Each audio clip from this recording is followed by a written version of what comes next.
farm began back in the 19-teens with my great-great-grandfather who immigrated from Italy, and then it passed down to my grandfather and father, and now to me and our family.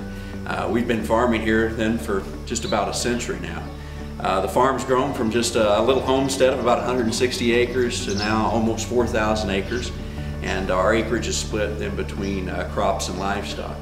On the livestock side, we raise stocker cattle, so we don't have any cows or calves, but we take advantage of Missouri and southern Iowa who have a lot of cow herds, and we'll buy those calves, bring the calves in when they're about 400 or 500 pounds, and then we're feeding them a ration of corn and corn byproducts, byproducts from ethanol and milling, soybean hulls, minerals, and then also we feed a lot of silage. So we have corn silage, wheat silage, hay silage, and so those cattle are getting a good balanced ration throughout the year.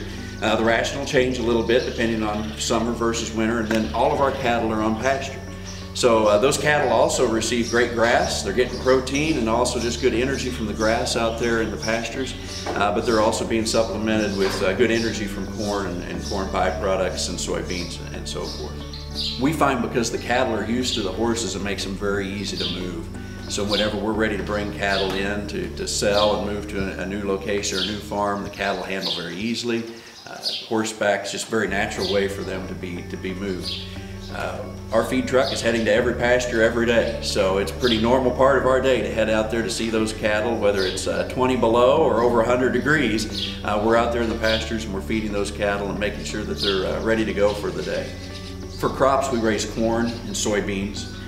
We have a rotational type of system, so usually corn follows beans and vice versa, but we also have some wheat and other hay crops that we'll put into that rotation. We find that by having a good rotation, legumes will help fix the nitrogen for the corn, and also we'll do all no-till farming. When I began here on the farm, I farmed with my grandfather and my father.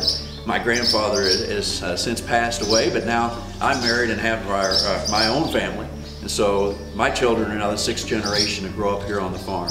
The farm's a great place to live and work. You're out around the animals and the crops, but it's just also a great place to raise a family. And I look forward to being able to pass this farm on to not only my children, but grandchildren, and carry on the traditions. They're the sixth generation, and I'd like to see it over for many more generations after them.